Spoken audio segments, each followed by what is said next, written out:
बिस्मिल्लाहिर्रहमानिर्रहीम। अस्सलाम वालेकुम डियर स्टूडेंट, आज हम पढ़ेंगे first year comprehensive English book 1 से poem Ozymandias by Percy Bysshe Shelley. Basically ये एक सोनेट है, 14 लाइन पोम है। और ओज़िमेंडियस दरअसल नाम था रेमेसिस II का, ग्रीक नेम था। इस बादशाह को, मिस्र के जालिम बादशाह को अपने आर्किटेक्चरल स्ट्रक्चर बनवाने का बहुत शौक था। उनमें से ये एक टूटा हुआ स्ट्रक्चर है जिस पे शैली ने पोम लिखी। तो आइए इस पोम को पढ़ते हैं और समझते हैं। I met a traveller from an antique land. एक एंटिक लैंड से यानी मिस्र से एक ट्रैवलर से मेरी मुलाकात हुई। हु सैड, जिसने कहा, two vast and trunkless legs of stone stand in the desert. दो बड़ी बड़ी टांगे जो कि डेजर्ट में खड़ी हैं बगैर धड़ के। नियर देम, उनके करीब, ऑन द सैंड, रेत पर, मिट्टी पर, हाफ संक, आधा डूबा हुआ, अ शैटर्ड विसेज लाइज, एक शक्ल यानी चेहरा, पाश पाश टूटा हुआ शैटर्ड चेहरा पड़ा हुआ है उसी बादशाह का। Whose brown and wrinkle lip and sneer of cold command, जिसके माथे पर शिकम है, बल हैं और लिप्स पर झुर्रियाँ हैं और गुरूर भरी सर्द मुस्कुराहट है, जालिमाना कमांड के साथ, हुक्म के साथ। ये सारी चीज़ें आया हैं उसके चेहरे के ऊपर।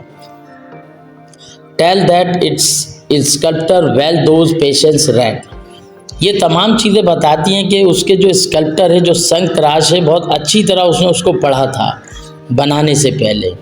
विच येट सर्वाइव, जो कि अब तक सर्वाइव करती है। Stamp on these lifeless things, the hand that mock them and the heart that fat. और ये तमाम चीज़ें जो स्नेयर ऑफ कोल्ड कमांड है और गुरूर भरी मुस्कुराहट है, ये तमाम चीज़ें आज भी इस लाइफलेस थिंग्स के ऊपर बिल्कुल आज भी नज़र आ रही थी कि किस किस्म का ये बादशाह था, किस तरह से देखता था। तमाम चीज़ें उसके चेहरे के ऊपर बड़े दिल से उस मुजस्मा साज ने इस मुजस्मे को बनाया था। तो सैकड़ों साल गुजर जाने के बावजूद बिल्कुल वाज़े था एक एक चीज़, एक एक एक्सप्रेशन। सेकेंड स्टेंजा में वो ये कहते हैं कि and on the pedestal these words appear, और जो चबूतरा था उस पर ये वर्ड्स लिखे हुए थे सतून पर, my name is Ozymandias king of kings, look on my works ye mighty and despair. ये अल्फाज लिखे हुए थे कि मेरा नाम है ओज़िमेंडियस, मैं बादशाहों का बादशाह हूँ। एक ताकतवर लोगों, मेरे काम को देखो और खौफ से मायूस हो जाओ, डर जाओ मेरे काम से, मेरी आवाज़ से, मुझसे। नथिंग बिसाइड रिमेंस, अब कुछ बाकी नहीं रहा। राउंड द डीके, खंडर के गिर्द, of that colossal rack, colossal rack कहते हैं, और उस देव कामद मुजस्मे के तबाहाल टुकड़ों के, बाउंडलेस एंड बेयर, जो अब सहरा में लावारिस बेयारो मददगार पड़ा हुआ है। The lawn and level sense stretch far away, और जिसे वीरानी, तन्हाई और मीलों दूर तक फैली रेत ने घेर रखा था। अब हम आते हैं इस पोम की लिटरेरी डिवाइसेस की तरफ, इसके स्ट्रक्चर की तरफ। फॉर्म एंड स्ट्रक्चर ओज़िमेंडियस का, इट इज़ अ सोनेट, जैसे मैंने आपको बताया कि 14 लाइन पोम है, आयम्बिक पेंटामीटर में है। आयम्बिक पेंटामीटर ये कहते हैं स्ट्रेस और अनस्ट्रेस सिलेबल होते हैं, उसमें रिदम पैदा होता है साउंड में। एक स्ट्रेस होता है, एक अनस्ट्रेस सिलेबल होता है, तो डीडम डीडम डीडम, डडा डडा डडा, इस किस्म की साउंड पैदा होती है। और इसकी जो राइमिंग स्कीम है वो है A B A C D C E D E F. Basically ना ये शेक्सपियरियन सोनेट है स्टाइल, ना ही पेट्रार्कन है, ये दोनों का मिक्स है। It is a broken sonnet, a mixture of neither Petrarchan nor Shakespeare, जैसे मैंने आपको बताया। फिर इसमें आयरनी है। आयरनी क्या है? My name is Ozymandias king of kings, मेरा नाम ओज़िमेंडियस है, मैं बादशाहों का बादशाह हूँ। लेकिन चारों तरफ अब सिर्फ रेत ही रेत है, जवाल पजीर हो चुका है। अल्लाह बाकी मिन कुल्ली फ़ानी, हर चीज़ जवाल का शिकार हो जाती है, हर चीज़ ख़त्म हो जाती। इमेजरी, इसमें उसने एक इमेज दिया है, आंखों के सामने टूटा हुआ एक मुजस्मा है, two vast and trunkless legs. इसी तरह से उसमें एक एलिट्रेशन भी पाई जाती है, कॉन्सोनेंट साउंड जो बार बार रिपीट होती है, boundless and bare, lone and level, cold command, stand in sent, ये तमाम क्या है, ये एलिट्रेशन।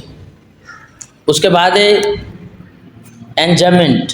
एंजाइमेंट क्या है, ये सत्र मुसलसल है, यानी पहली लाइन से दूसरी लाइन में भी उसकी मीनिंग कंप्लीट होती है जाके, बंद से या फिर पोइट्री से, शेर से या वर्स से। एग्जाम्पल इसकी है, two vast and trunkless legs of stone stand in the desert, stand in the desert, ये इसकी एग्जाम्पल है एंजाइमेंट की।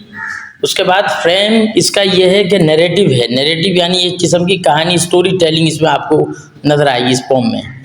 आई met a traveller from an antique land, मैं एक ट्रेवलर से मिला जिसका ताल्लुक एक एंटिक लैंड से था, तो एक किस्म की कहानी नरेट कर रहा है पोइट इसमें। जक्सटापोजिशन क्या है, मतलब तजाद या दो मुख्तलिफ चीज़ों को रख कर दिखाना, that is called juxtaposition. King of kings, बादशाहों का बादशाह, और फिर फ़ौरन उसका उलट जुमला आ जाता है, नथिंग बिसाइड रिमेन्स।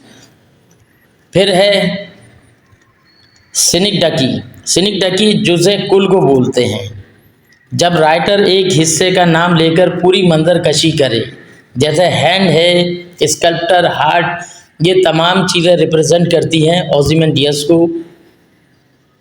उसके बाद जो लिटरेरी डिवाइस इसमें यूज़ हुई है, एसोनेंस है। इसमें एलिट्रेशन तो कॉन्सोनेंट साउंड रिपीट हो रहे हैं बार बार, एसोनेंस में वॉवल साउंड रिपीट होते हैं बार बार। जैसे इसकी एग्जांपल है, इसको तकरार बोलते हैं बेसिकली। ई और ओ रिपीट होकर सहराई वीरानी का एहसास देते हैं। जैसे इसमें मिसाल है, boundless and bare, lone and level. फिर उसके बाद आ जाता है अगली एग्जांपल, सिंबलिज्म भी लिटरेरी डिवाइस है। Statue, power and pride, desert, sand, shattered visage, ये तमाम चीज़ें क्या हैं, ये सिंबलिज्म है। ये तमाम सिंबल हैं पावर का, प्राइड का, वक्त और नेचर बादशाह है। हर चीज़ जवाल का शिकार हो जाती है, जैसे मैंने आपको बताया कि अल्लाह बाकी मिन कुल्ली फ़ानी। फिर टोन और थीम इसका आयरनिकल है, यानी तंजिया है। जैसे हमने ऊपर आयरनी पढ़ा था कि माय नेम इज़ ओzymandias, लेकिन अभी सिर्फ सहरा में वो टूटा हुआ एक मुजस्मा पड़ा हुआ है, तो आयरनी है इसमें, मॉकिंग है, मेलनकली है, गम है। तो यानी लास्ट सेंटेंस में अगर हम इसको समझें, power is temporary, art and nature are permanent, यानी कि नेचर है वो परमानेंट है और पावर, ये तमाम चीज़ें इंसान की टेम्परेरी होती हैं। Thank you.